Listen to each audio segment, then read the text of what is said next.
Hello everyone, good morning. This is Kakali Mohanta. Welcome my another mini blog. তো অনেক দিন না পান্তা খাওয়া হয়নি, তো আজকে আমার খুব খেতে ইচ্ছে হচ্ছিলো, ওই জন্য সকালবেলায় এসে খেয়েছিলাম হচ্ছে পান্তা। দেন চলে এসেছি আমি রান্নাঘরে, রেখেছিলাম যে কি বানাবো, সেই মতো আমি সকালেই সব সবজিগুলো কেটে রেখেছিলাম।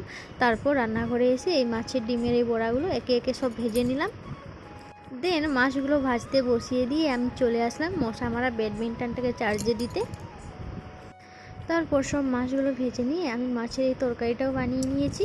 টুকটাক করে না আমি সব রান্নাগুলো করে নিয়েছি, রান্নার আর সেরকম ভিডিও বানাইনি। তারপর লাঞ্চে খেয়েছিলাম ভাত, আজকে আমাদের মেনুতে এইসব হয়েছিল। দেন আমি বিকেলবেলায় চলে গিয়েছিলাম ছাদে বসতে। তো এই দুদিন না বৃষ্টি হওয়ার কারণে পুরো ছাদটা ভিজেছিল, তো আজকে প্রচুর পরিমাণে রৌদ্র উঠেছিল।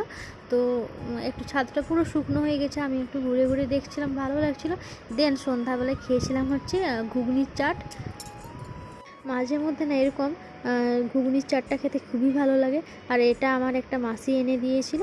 তো তারপরে মা বানিয়েছিল আলুর চিপস, তো সেটা খেয়ে নিয়েছি। দেন বসে পড়েছিলাম এইসব মশলাগুলো কৌটোর মধ্যে রাখতে।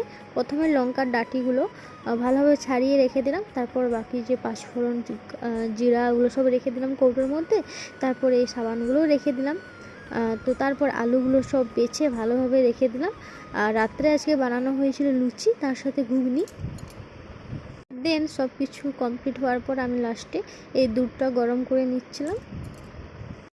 দুধটা ভালোভাবে ফুটিয়ে নিয়ে আমি রান্নাঘরটা ভালোভাবে একটু ঝাড়ু দিয়ে দিলাম। তারপরে রাত্রেবেলা খেয়েছিলাম হচ্ছে লুচি আর তার সাথে ঘুগনি। তো আজকের ব্লগটা এতটুকুই, দেখা হচ্ছে নেক্সট কোনো একটা ব্লগে। টাটা।